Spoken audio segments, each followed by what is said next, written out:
सरना ने आम्रपाली को बंदी बना लिया था और सोम को उस पर संदेह था। युवराज स्वर्णसेन और सरना वापस महल आ गए थे। युवराज अपने सैनिकों को लेने राजमहल की तरफ चले गए और सरना आम्रपाली के महल में जाकर उसके कक्ष के बाहर आकर खड़ी हो गई। वहीं सम्राट बिंबिसार आम्रपाली के साथ हो रही चीजों से अनजान थे, लेकिन उनका मन तो बेचैन हो रहा था। कहीं ना कहीं उनके हृदय के कोने से आवाज आ रही थी कि आम्रपाली सुरक्षित नहीं है। आज आम्रपाली अपने घर जाने वाली है, ये बात भी उन्हें नहीं पता थी। सम्राट सो नहीं पा रहे थे। अगले दिन सुबह की प्रतियोगिता और उसके साथ आचार्य को किसी भी तरह से पकड़ना उनके लिए चिंता का विषय थी। उन्हें जागता हुआ देखकर अंतेनाग ने पूछा, क्या हुआ सम्राट? सम्राट बिंबिसार ने कहा, हमें कुछ ठीक नहीं लग रहा है अंतेनाग। ऐसा लग रहा है जैसे आम्रपाली ठीक नहीं है। क्या इस वक्त हमें उनके पास जाना चाहिए? तो अंतेनाग ने कहा, सम्राट, प्रभात शुरू होने वाली है और इस वक्त आप अगर उनके पास जाएंगे तो उचित नहीं होगा। सम्राट अपनी जगह से उठकर कुटिया के बाहर की तरफ आ गए और चहलकदमी करते हुए चलने लगे। अंतेनाग उन्हें देख रहा था और उनके मन को समझ रहा था। उसने खुद से संकल्प लेते हुए कहा, अब जितनी जल्दी हो सके सम्राट को देवी आम्रपाली को अपना सारा सत्य बता देना चाहिए। अगर ऐसे ही चलता रहा तो सदियां गुजर जाएंगी सम्राट को मगध वापस लौटने में। हमें ही कुछ करना होगा ताकि जल्द से जल्द देवी आम्रपाली सम्राट बिंबिसार के साथ मगध चलने के लिए तैयार हो जाए। अगले दिन सुबह की पहली किरण के साथ ही सम्राट बिंबिसार आम्रपाली के महल पहुंच चुके थे, क्योंकि धूप चढ़ते ही प्रतियोगिता शुरू होने वाली थी। राजमहल में भी लोगों के आने जाने और बैठने की व्यवस्था की गई थी। इस बार प्रतियोगिता महल के अंदर नहीं बल्कि महल के प्रांगण में होने वाली थी। तैयारियां जोरों शोरों से हो चुकी थी। चारों तरफ चहल पहल मची हुई थी। सम्राट बिंबिसार जब आम्रपाली के महल पहुंचे तो उन्होंने सबसे पहले दासी से बोलकर आम्रपाली तक अपने आने की खबर पहुंचाने के लिए कहा। वो दासी आम्रपाली के कक्ष तक गई, लेकिन वहां सरना थी। वो दासी सरना से भानु प्रताप के बारे में बताकर चली गई। इसलिए सरना भानु प्रताप के पास गई और उनसे कहती है, भानु प्रताप जी, देवी आम्रपाली अभी आपसे मिल नहीं पाएंगी। तो सम्राट ने पूछा, लेकिन क्यों सरना? सरना ने उन्हें समझाया और कहा, क्योंकि वो प्रतियोगिता के लिए तैयार हो रही हैं और उन्होंने ही कहा है कि इस वक्त वो किसी से नहीं मिल पाएंगी। और आप भी जानते हैं कि सूरज चढ़ते ही प्रतियोगिता शुरू हो जाएगी। इसी वजह से देवी आम्रपाली प्रतियोगिता के लिए अभी से ही तैयार हो रही हैं, ताकि किसी भी तरह से प्रतियोगिता में वो विलंब से ना पहुंचे। सरना की बात सुनकर सम्राट को उस पर यकीन हो गया। वो आम्रपाली से बिना मिले ही वहां से जाने लगे और जाते जाते उन्होंने सरना से कहा, आम्रपाली से कहना कि प्रतियोगिता वही जीतेंगी, उन्हें डरने की कोई आवश्यकता नहीं है। सरना ने मुस्कान बिखेर कर हामी भर दी। सम्राट भी वहां से चुपचाप राजमहल की तरफ चले गए। सम्राट के जाने के बाद सरना के चेहरे पर गंभीर भाव छा गए। उसने बाहर आसमान की तरफ देखा तो धीरे धीरे धूप बढ़ रही थी। ये देखकर उसने कहा, कुछ ही देर में प्रतियोगिता शुरू हो जाएगी और अब हमें नहीं लगता कि आम्रपाली यहाँ आ पाएंगी, और आ भी गई तो तब तक तो प्रतियोगिता समाप्त हो चुकी होगी। ये बोलकर सरना वहां से निकलकर राजमहल की तरफ बढ़ गई। इस दौरान कपाला एक व्यक्ति को अपने साथ लेकर महारानी के पास आई। उस वक्त महारानी भी प्रतियोगिता में जाने के लिए श्रृंगार कर रही थी। कपाला ने महारानी से कहा, महारानी, ये वही है जो सुभद्रा का कायाकल्प पलट सकते हैं। यदि आपकी आज्ञा हो तो इन्हें हम सुभद्रा के पास लेकर जाएं। प्रतियोगिता शुरू होने वाली थी और उसका श्रृंगार अभी से होना था ताकि उसका चेहरा ठीक हो पाए। महारानी ने उस व्यक्ति को घूर कर देखा और कठोर निर्देश देते हुए कहा, तुम्हें जितना भी धन चाहिए हम देंगे, लेकिन सुभद्रा का खराब चेहरा किसी भी तरह से सबके सामने नहीं आना चाहिए, और साथ ही उसे देखकर कोई भी ये ना कह सके कि वो आम्रपाली से सुंदर नहीं है। अगर जरा सी भी चूक हुई तो इसका परिणाम भुगतने के लिए भी तैयार रहना। महारानी की धमकी से वो डर गया, लेकिन धन वाली बात सुनकर उस व्यक्ति का लालच और बढ़ गया। उसने महारानी को भरोसा दिलाते हुए कहा, निश्चिंत रहिए महारानी, हमने आज तक जिसका भी श्रृंगार किया है उस स्त्री को किसी ने भी नकारा नहीं है, और यहाँ तो नगर वधू पद की बात है, इसलिए हम इसमें कोई भी गलती नहीं करेंगे। महारानी ने इशारे से उसे और कपाला को वहां से जाने के लिए कह दिया। कपाला उस व्यक्ति को लेकर सुभद्रा के पास चली गई। सुभद्रा काफी डरी हुई थी। कपाला को देखते ही वो बेचैन होते हुए कहती है, कपाला कहा कि कुछ ही देर में प्रतियोगिता शुरू होने वाली है, हमें बहुत डर लग रहा है। यदि लोगों ने हमें इस रूप में देख लिया तो वो क्या कहेंगे? कपाला ने उसे समझाने की कोशिश की और कहा, डरो मत, हम अपने साथ किसी को लेकर आए हैं जो तुम्हारा ऐसा श्रृंगार कर देंगे कि तुम पहले की तरह सुंदर दिखने लगोगी। बस तुम वहां कोई गलती मत करना। इसके बाद कपाला ने उस व्यक्ति से सुभद्रा का श्रृंगार करने के लिए कहा। वो व्यक्ति पहले से ही अपने साथ श्रृंगार का सारा सामान लेकर आया था। उसने सुभद्रा के चेहरे की तरफ देखा और फिर कुछ देर तक सोचने लगा। कपाला और सुभद्रा उसी का चेहरा देख रहे थे। तभी उस व्यक्ति ने कपाला से कहा, इनका चेहरा तो बहुत ज्यादा खराब हो चुका है। हम इनका श्रृंगार करके इनका चेहरा ठीक कर सकते हैं, लेकिन इनको एक बात का ख्याल रखना होगा कि ये श्रृंगार किसी भी तरह से मिटना नहीं चाहिए। उस व्यक्ति की बात सुनकर कपाला और सुभद्रा दोनों ने एक दूसरे की तरफ देखा। तो कपाला ने कहा, निश्चिंत रहिए, हमें प्रतियोगिता तक के लिए इसका श्रृंगार चाहिए। सुभद्रा के चेहरे पर खुशी की चमक दौड़ पड़ी। उसने कहा, हम ये श्रृंगार मिटने नहीं देंगे। उस व्यक्ति ने कपाला को कक्ष से बाहर कर दिया और फिर सुभद्रा का श्रृंगार करने लगा। एक तरफ सुभद्रा का चेहरा पहले की तरह सजाया जा रहा था, तो वहीं दूसरी तरफ प्रतियोगिता की सारी तैयारियां पूरी हो चुकी थी। महाराज के मित्र और आसपास के राजा मुख्य अतिथि के रूप में राजमहल में पधारना शुरू हो चुके थे। इसके साथ ही वैशाली की प्रजा भी धीरे धीरे करके आने लगी थी। सम्राट बिंबिसार वहीं राजमहल में ही थे और अंतनाग भी सारी व्यवस्थाओं में लगा हुआ था ताकि वो आचार्य पर नजर रख सके। लेकिन आचार्य ने भी कसम खा ली थी कि वो महल से बाहर पैर नहीं रखेंगे।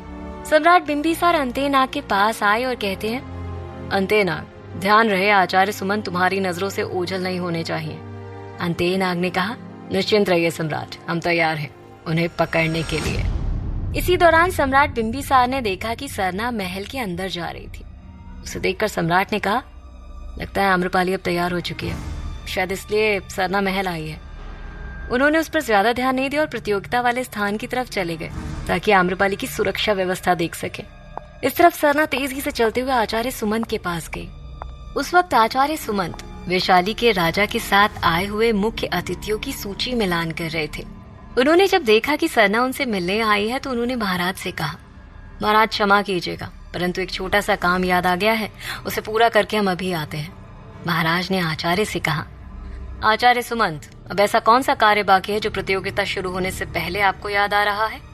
हमारे सभी मुख्य अतिथि आ चुके हैं और प्रतियोगिता के शुरू होने का वक्त हो चुका है, इससे जल्द अपना कार्य समाप्त करके मंच के पास पहुंचिए। अवश्य महाराज, हम बस अभी आए। ये बोलकर आचार्य सुमंत तुरंत वहां से निकलकर सरना के पास पहुंचे। उस वक्त सरना आचार्य के कक्ष के पास थी। आचार्य उसके पास आते साथ ही सबसे पहले एक बात कहते हैं, हम तुम्हारी प्रतीक्षा कर रहे थे सरना, तुम ठीक तो हो ना? और देवी आम्रपाली, वो कहाँ है? सरना ने आचार्य से कहा, देवी आम्रपाली इस वक्त हमारे कब्जे में है, वो प्रतियोगिता में शामिल नहीं हो पाएंगी। तुम्हारे कब्जे में है? लेकिन कहाँ? और फिर तुम उसे अकेले छोड़कर यहाँ क्या कर रही हो? आचार्य ने अचंभित होते हुए कहा। तो सरना ने कहा, निश्चिंत रहिए आचार्य सुमंत, देवी आम्रपाली को हम जहाँ पर रख कर आए हैं वहाँ उन्हें कोई भी नहीं ढूंढ पाएगा। और रही बात हमारे यहाँ होने की, तो हमारे साथ ही युवराज स्वर्णसेन और दासी सुलोचना भी थी। यदि हम यहाँ पर नहीं आते तो उन्हें हम पर संदेह हो जाता, परंतु अब आपको चिंता करने की कोई आवश्यकता नहीं है और हम आपको यही सूचित करने के लिए आए थे। वो दोनों आपस में बात कर ही रहे थे कि तभी महल के बाहर से नगाड़े बजने की आवाज सुनाई देने लगी। उस आवाज को सुनकर आचार्य सुमंत और सरना दोनों ने ही महल के बाहर की तरफ देखा। आचार्य सुमंत ने सरना से कहा, हमें लगता है कि प्रतियोगिता शुरू हो चुकी है और इस वक्त हम दोनों को वहां होना जरूरी है। देवी आम्रपाली नहीं आएंगी तो कुछ लोग ऐसे भी हैं जो उन्हें ढूंढने की कोशिश करेंगे, और यदि हम सामने नहीं गए तो वो हम पर भी संदेह कर सकते हैं। आप उचित कह रहे हैं आचार्य, हमें चलना चाहिए। इसके बाद सरना और आचार्य दोनों ही प्रतियोगिता वाले स्थान पर चले गए। वहीं दूसरी तरफ उस व्यक्ति ने सुभद्रा को पूरी तरह से तैयार कर दिया था। शीशे के सामने बैठी हुई सुभद्रा ने जब पूरी तरह से तैयार होने के बाद अपना चेहरा देखा तो खुशी से झूम उठी। उसे विश्वास नहीं हो रहा था कि उसका चेहरा इतना सुंदर भी हो सकता है।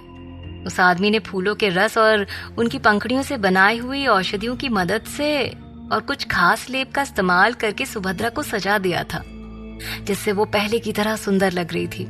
सुभद्रा ने उस व्यक्ति का धन्यवाद करते हुए कहा, हम आपको बता नहीं सकते कि अपना चेहरा देखकर हमें कितनी खुशी हो रही है। अन्यथा पिछले 2 दिनों से तो हम चैन से नहीं बैठ पा रहे थे। खुद के चेहरे से हमें घृणा हो रही थी। वो अपनी बात पूरी भी नहीं कर पाई थी कि तभी महारानी कपाला के साथ वहां पहुंच गई। सुभद्रा का खूबसूरत चेहरा देखकर महारानी मन ही मन बहुत खुश हुई, लेकिन उनके चेहरे पर गंभीरता बरकरार थी। उन्होंने अपनी आवाज कड़क करते हुए कहा, अभी प्रतियोगिता खत्म नहीं हुई है सुभद्रा, अभी नगर वधू बनना बाकी है, इससे ज्यादा खुश मत हो। महारानी को देखकर सुभद्रा थोड़ा डर गई, लेकिन उनकी बात का जवाब देते हुए उसने कहा, परंतु महारानी, आपने ही तो कहा था कि प्रतियोगिता में देवी आम्रपाली नहीं आएंगी। ये सुनकर महारानी ने उसे समझाया और कहा, हाँ, हमने कहा था और वो आएगी भी नहीं, लेकिन हमारे मुख्य अतिथियों के मनोरंजन के लिए तुम्हें नृत्य करना पड़ सकता है, और तब तुम्हें वैसा ही नृत्य प्रस्तुत करना होगा जैसा आम्रपाली करती है। ये सुनकर सुभद्रा ने चुपचाप हाँ में सिर हिला दिया। तभी एक बार फिर नगाड़ों की आवाज आने लगी। महारानी ने सुभद्रा से कहा, हम अपने अतिथियों के स्वागत के लिए जा रहे हैं। प्रतियोगिता कुछ ही पल में शुरू हो जाएगी, इसलिए तैयार रहो। नगर वधू तो तुम बन ही चुकी हो, बस उसका ऐलान होना बाकी है। तब तक अपनी खुशी संभाल कर रखो। महारानी को पूरा विश्वास था कि अब आम्रपाली इस प्रतियोगिता में शामिल नहीं हो पाएगी, इसलिए वो खुशी खुशी उस प्रतियोगिता के स्थान की तरफ पूरे आत्मविश्वास के साथ निकल गई। इस बार प्रतियोगिता का आयोजन महल के अंदर नहीं बल्कि उसके बड़े से प्रांगण में रखा गया था। बीचों बीच आम्रपाली और सुभद्रा के नृत्य के लिए मंच सजाया गया था और उसके चारों तरफ छावनी लगाकर सभी के बैठने की व्यवस्था की गई थी। छावनी को चारों तरफ से सुंदर फूलों की बड़ी बड़ी झाड़ियों से सुसज्जित किया गया था, जहां मंच के उत्तर की तरफ वैशाली के राजा और महारानी बीचों बीच बैठे हुए थे, तो उनके अगल बगल उसी दिशा में उनके बराबरी सिंहासन लगाकर अन्य राजाओं के बैठने की व्यवस्था की गई थी। उन सभी के विपरीत मंच के दक्षिण दिशा में वैशाली की प्रजा के बैठने की व्यवस्था की गई थी, तो वहीं मंच के पूर्व और पश्चिम दिशा में क्रमशः महल के सभी मंत्री और सभा सदस्य तथा वैशाली के सभी सेठ और सामंतों के बैठने की व्यवस्था की गई थी। वैशाली के राजा सभी राजाओं के साथ अपना अपना स्थान ग्रहण कर चुके थे। भानु प्रताप भी सभी सामंतों के स्थान पर ही बैठे हुए थे। उस वक्त सुंदर वीणा की धुन बजाई जा रही थी।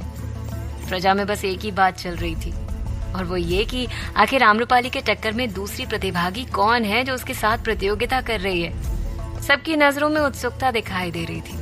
सभी जानना चाहते थे कि क्या जो दूसरी प्रतिभागी है वो आम्रपाली जितनी सुंदर है, क्या वो उसकी तरह नृत्य कर पाएगी। इस बार वत्स के राजा उदयन भी इस प्रतियोगिता में उपस्थित हुए थे। ये वही थे जिन्होंने अपनी वीणा की तान पर आम्रपाली के नृत्य के साथ प्रतियोगिता की थी। वैशाली के राजा के बगल में बैठे राजा उदयन ने उनसे कहा, महाराज, आखिर इस प्रतियोगिता की आवश्यकता क्यों पड़ गई? देवी आम्रपाली जितनी रूपवती और नृत्य में निपुण युवती इस भारतवर्ष में तो क्या पूरे संसार में कहीं नहीं है। भला उनसे टक्कर लेने यहाँ कौन आ गया और वो उन्हें इस प्रतियोगिता में हराने के लिए तैयार हो गया? राजा उदयन का जवाब देते हुए वैशाली के राजा बोलने ही वाले थे कि तभी महामंत्री जी ने उनके कान में आकर कुछ कहा। महाराज, प्रतियोगिता का समय हो गया है। यदि आपकी अनुमति हो तो क्या प्रतियोगिता शुरू की जाए? राजा से अनुमति मिलते ही महामंत्री जी मंच के बीचों बीच आए और सभी को संबोधित करते हुए कहते हैं, नगर वधु को लेकर पिछली बार हुए कई विरोध को ध्यान में रखते हुए एक बार फिर नगर वधु पद की प्रतियोगिता कराई जा रही है, जिससे आप सभी परिचित हैं। आज की प्रतियोगिता आम्रपाली और सुभद्रा के बीच होगी। जो भी प्रतियोगिता में जीतेगा वो नगर वधु पद को संभालेगा और अपना दायित्व निभाएगा। जैसा कि सब जानते हैं कि दोनों प्रतियोगियों को एक साथ नृत्य करना होगा और जो सबसे ज्यादा समय तक अच्छी तरह से नृत्य करेगा वही विजयी घोषित होगा। इसके साथ ही साथ वैशाली के प्रतिनिधि जो कि यहाँ उपस्थित हैं, उन सभी के सुझाव के अनुसार विजयी प्रतिभागी को उसके सौंदर्य और नृत्य के बिना पर नगर वधु घोषित कर दिया जाएगा। कुछ ही देर तक इसी तरह प्रतियोगिता के बारे में बताने के बाद महामंत्री जी ने दोनों प्रतिभागियों को बुलाने की घोषणा की। सबसे पहले उन्होंने सुभद्रा को बुलाते हुए कहा, हमारी सबसे पहली प्रतिभागी है सुभद्रा। सुभद्रा का नाम सुनते ही सारी प्रजा उत्सुक होकर चिल्लाने लगी और जिज्ञासा भरी नजरों से मंच की तरफ देखने लगी। अपना नाम सुनते ही सुभद्रा कुछ दासियों के साथ चलकर मंच के बीचों बीच आई और खड़ी हो गई। उसने सभी राजा, महाराजा, सामंतों और वैशाली की प्रजा का हाथ जोड़कर अभिवादन किया। सुभद्रा का चेहरा देखकर वहां बैठा हर एक व्यक्ति मंत्रमुग्ध हो गया। हर कोई उसकी सुंदरता की तारीफ कर रहा था। सिंहासन पर बैठी महारानी राजाओं के मुख से सुभद्रा की तारीफ सुनकर अंदर ही अंदर खुश हो रही थी। वहीं सुभद्रा ने जब देखा कि किस तरह वैशाली की प्रजा उसकी सुंदरता पर मोहित हो रही है तो उसका आत्मविश्वास बढ़ गया।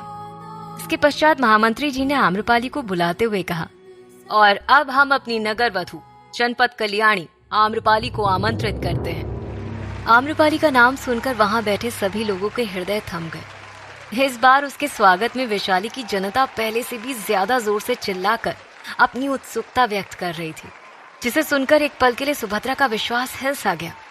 लेकिन महारानी और आचार्य अंदर ही अंदर खुश होते हुए कहते हैं, आम्रपाली, आज वो नहीं आने वाली। क्या सच में आम्रपाली प्रतियोगिता में नहीं आ पाएगी और सुभद्रा को नगरवधु घोषित कर दिया जाएगा? क्या सरना आचार्य का सच जान पाएगी? क्या होगा कहानी का अगला पड़ाव? जानने के लिए सुनते रहिए।